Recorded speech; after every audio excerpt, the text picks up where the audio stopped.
साथ नवजोत रंधावा। कोरोना की महामारी फिर से डराने लगी और एक बार फिर से लगा है कि वैक्सीन आते ही जहां लग रहा था सब कुछ ठीक हो जाएगा, वहीं अब नई लहर से सावधान होना पड़ रहा। वैक्सीन तो ठीक है लेकिन ढिलाई नहीं चलेगी और लापरवाही ही है कि जाते जाते कोरोना ने फिर से अपना रास्ता बदल लिया है। तो हम आपको दिखाएंगे अलग अलग शहरों में हाल क्या है, आपको यह भी बताएंगे कि कहां पर कितनी सख्ती की जा रही है। गोपी मेरे से होगी अहमदाबाद से, हमारे साथ मौजूद होंगी पंकज उपाध्याय मुंबई से, सत्येंद्र चौहान मेरे साथ चंडीगढ़ से जुड़ चुके हैं, कुमार अभिषेक लखनऊ से होंगे, आपसे बात करेंगे। लेकिन जरा उससे पहले आंकड़े आपको दिखा देते हैं क्योंकि इस पर गौर किया जाए तो अंदाजा लगाएंगे कि हालात क्या है। देखिए महाराष्ट्र की अगर बात कर ले तो कुल मामले 25,000 से ज्यादा और नए केस भी सामने लगातार महाराष्ट्र में आ रहे हैं। देखिए नए केस 25,000 से ज्यादा हैं और पिछले 24 घंटे की अगर हम बात करें तो 58 लोगों ने अपनी जान इसमें गंवाई है। एक्टिव मामलों की संख्या भी काफी ज्यादा, 1,66,000 से ज्यादा एक्टिव केस है। ये महाराष्ट्र का हाल है और सबसे ज्यादा बुरा हाल तो पुणे इलाके में है। इसके अलावा एक ही दिन में महाराष्ट्र में सबसे ज्यादा मामले आए हैं और अगर इसको कंपेयर कर लिया जाए सितंबर 2000 से तो फिर वहां पर आप देखेंगे तस्वीर क्या बनती है। सितंबर में जहां 24,896 मामले, ये सितंबर 2020 का जिक्र हम कर रहे हैं और इसके अलावा अगर कल की बात करें तो कल 25,833 मामले। अंदाजा लगाइए कि ये दूसरी लहर और फिर से कोरोना रिटर्न्स एक बार जिसका सामना आम जनता और हम सभी कर रहे हैं। पुणे के हालात देख लीजिए क्या है, 35,000 से भी ज्यादा मामले पुणे में सामने आ रहे हैं। सबसे ज्यादा एक्टिव केस खासतौर पर पुणे में ही हैं और इसके अलावा बीएमसी ने काफी सख्ती भी कर दी है। नागपुर की तस्वीर जहां पर लॉकडाउन है बावजूद इसके 24,209 मामले और वहां पर ये एक्टिव केसेस हैं जो लगातार डरा रहे हैं। ये कोरोना के आंकड़े डरा भी रहे हैं। मुंबई में 17,153 और कई जिलों में इस तरह के एक्टिव केस भी हैं और कोरोना का पूरा अपडेट ये फिलहाल महाराष्ट्र की तस्वीर हम आपको दिखा रहे हैं जहां के इन आंकड़ों को देखकर अंदाजा लगाया जा सकता है कि हालात कितने खराब होते जा रहे हैं। ठाणे में 15,548 और इसके अलावा ये चारों तस्वीरें 24 घंटे में अगर हम बात करें तो 39 केस और इसके अलावा अहमदाबाद की तस्वीर, मुंबई और पंजाब के 9 शहरों की तस्वीर। तो अलग अलग इलाकों की तस्वीर हम आपको दिखा रहे हैं। मेरे तमाम सहयोगी इस वक्त हमारे साथ लगातार जुड़े हुए हैं। हालात क्या है वो आपको बताएंगे लेकिन सबसे पहले सत्येंद्र चौहान आते हुए पंजाब में भी कई ऐसे इलाके हैं जहां पर नाइट कर्फ्यू लगा दिया गया है। तस्वीर वहां पर क्या दिख रही है, क्या लोगों को समझ में आ रहा है कि यह सख्ती जरूरी है? नवजोत, सबसे पहले दो बातें आपको बताता हूं। 1 मार्च को पंजाब में 500 पॉजिटिव केस थे और आज 18 मार्च को 2,387 केस हो गए हैं, यानी कि 18 दिन के अंदर 4 गुना के करीब केसेज बढ़ गए हैं और जो एक्टिव केसेज हैं 15,000 से ज्यादा की तादाद पंजाब में हो गई है। दूसरी तस्वीर सेक्टर 15 में खड़ा हूं, चंडीगढ़ का सेक्टर 15 है और सेक्टर 15 में ही कुछ इलाकों को कैंटोनमेंट जोन बनाया गया है। चंडीगढ़ शहर के 6 इलाकों को कैंटोनमेंट जोन बनाया गया है। जिस सेक्टर 15 में मैं खड़ा हूं वहां की तस्वीर जरा आप देखिए। ये बिल्कुल नवजोत, ये देखिए ये तस्वीर जो है ये अपने आप में बयां कर रही है कि सरकार एक तरफ एक ही सेक्टर में कैंटोनमेंट जोन बना रही है तो दूसरी तरफ किस तरीके से खुले बाजार यहां पर लग रहे हैं। तीसरी तस्वीर ये है कि इस समय पंजाब के मुख्यमंत्री कैप्टन अमरिंदर सिंह, स्वास्थ्य मंत्री बलबीर सिंह सिद्धू उच्च अधिकारियों के साथ मीटिंग ले रहे हैं और कल 4 साल पूरे होने के मौके पर कैप्टन अमरिंदर सिंह ने कहा था कि सरकार कोरोना के केसेज को देखते हुए कड़े कदम उठा सकती है और आज हालात ये है कि पंजाब के 10 बड़े शहरों में रात्रि 9 बजे से सुबह के 5 बजे तक कर्फ्यू का ऐलान कर दिया गया है। लेकिन जिस तरीके से मृत्यु दर पंजाब में अगर बात करें तो आज के दिन सबसे ज्यादा बढ़ी हुई है। कल पिछले 24 घंटों में 38 मौतें हुई हैं और ये सिलसिला पिछले 1 सप्ताह से लगातार चला आ रहा है और पॉजिटिव जो एक्टिव केसेज हैं वो लगातार बढ़ रहे हैं। तो दूसरी तस्वीर भी ये साथ साथ हमने आपको दिखाई है कि सरकार एक तरफ सख्ती की बात कर रही है तो दूसरी तरफ ढिलाई किस तरह की है और अमूमन इस तरह की जगह पर जहां पर हर इलाके से, देश के हर इलाकों से सामने आ रही। सत्येंद्र, मैं लौटूंगी आपके पास। पंकज उपाध्याय मेरे साथ मौजूद है क्योंकि महाराष्ट्र में भी बहुत ज्यादा केसेस है। पंकज, मैं लौटती हूँ लेकिन उससे पहले जरा हम कंपैरिजन देख लेते हैं। ये देखना बहुत जरूरी है। देखिए अगर हम पूरे भारत का कंपैरिजन सिर्फ महाराष्ट्र से करते हैं, पूरे हिंदुस्तान में अगर 39,726 मामले हैं तो सिर्फ महाराष्ट्र में देखिए 25,833 और इसी के साथ मौतें अगर 154 हिंदुस्तान में हुई हैं, इनमें 58 मौतें सिर्फ और सिर्फ महाराष्ट्र में हुई हैं। इसीलिए पंकज उपाध्याय, महाराष्ट्र में पहली बात बीएमसी सख्ती कर रही है और दूसरी बात जो डरा रहे हैं आंकड़े वो खास तौर पर महाराष्ट्र, पुणे, ठाणे, ये सारे इलाके हैं जहां पर सख्ती की जरूरत है। पंकज, जी नवजोत, देखिए स्टेट कोविड टास्क फोर्स के जो मेंबर्स हैं, मेरी उनसे बातचीत हुई। उनका कहना है कि लॉकडाउन तो एक टेम्पररी मेजर होगा अगर इसकी बात करी भी जाती है, क्योंकि लॉकडाउन लगा दिया जाए उससे कुछ समय के लिए ही बढ़ते हुए केसेस पे रोक लगेगी।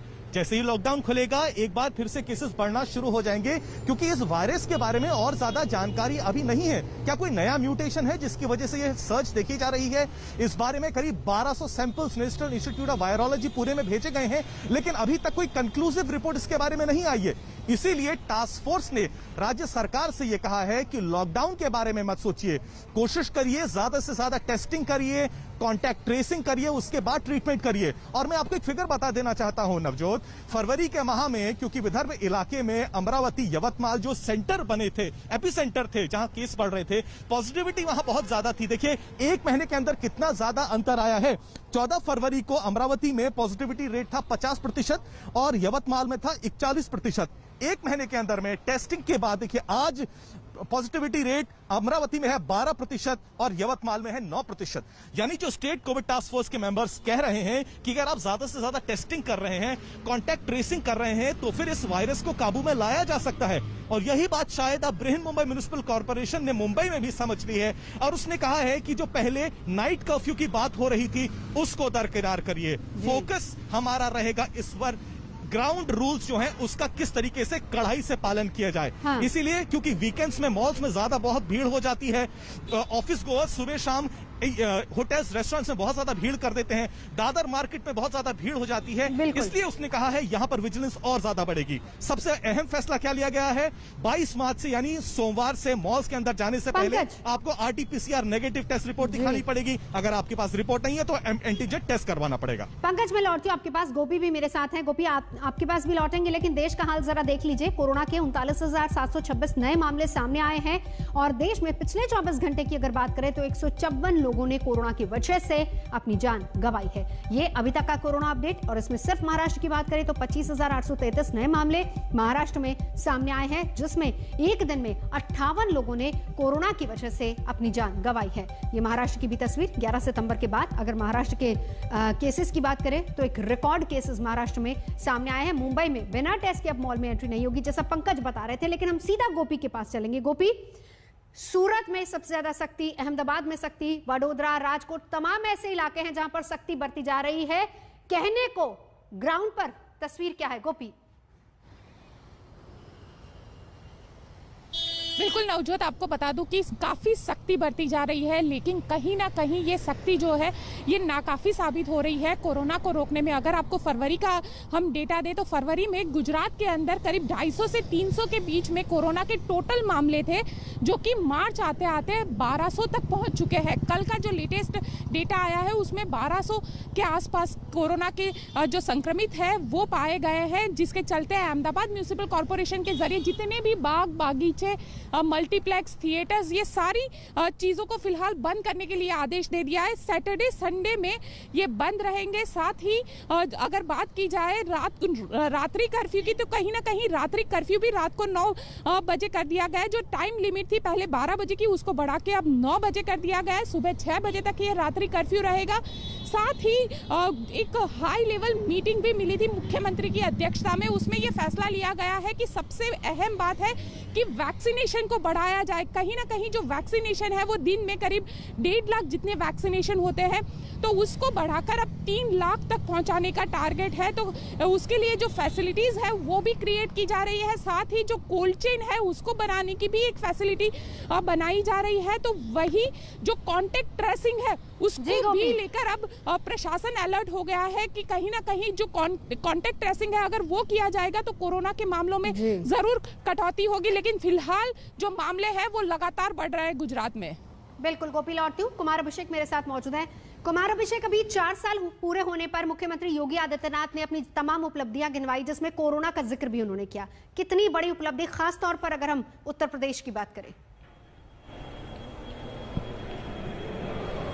देखिए, अभी कुछ वक्त पहले ही, कुछ मिनट पहले ही उनका ये संबोधन, प्रेस कॉन्फ्रेंस खत्म हुआ है और उन्होंने एक तरीके से ये जरूर बताया कि कोरोना के खिलाफ कितनी बड़ी लड़ाई उन्होंने लड़ी है। और हम लोग पिछले कुछ वक्त से मान भी चल भी रहे थे कि कहीं ना कहीं अब कोरोना से लगभग जीत पक्की है, लेकिन कोरोना रिटर्न्स ये बात दिखाई देने लगी है नवजोत उत्तर प्रदेश में भी।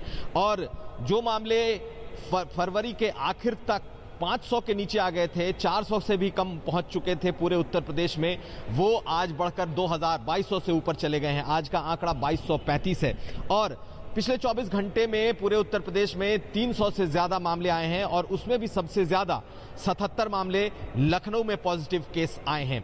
रेलवे के 12 कर्मचारी निकले हैं, एक स्कूल की टीचर शिक्षिका पॉजिटिव आई हैं। तो कुल मिलाकर जो कोरोना रिटर्न्स की बात की जा रही है वो धीरे धीरे दिखाई देने लगा है और यही वजह है कि इस पर लगातार मीटिंग्स का दौर चल रहा है।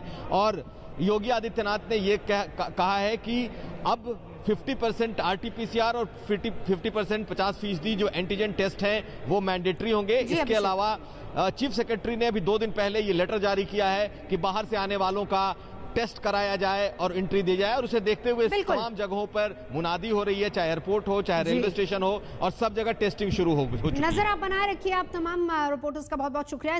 नमस्कार, मैं हूं अंजना ओम कश्यप। हमें उम्मीद है ये वीडियो आपको पसंद आया होगा। लेटेस्ट खबरों के लिए यूं ही देखते रहिए आज तक और इस वीडियो के पसंद आने पर लाइक, शेयर एंड सब्सक्राइब करना ना भूलें।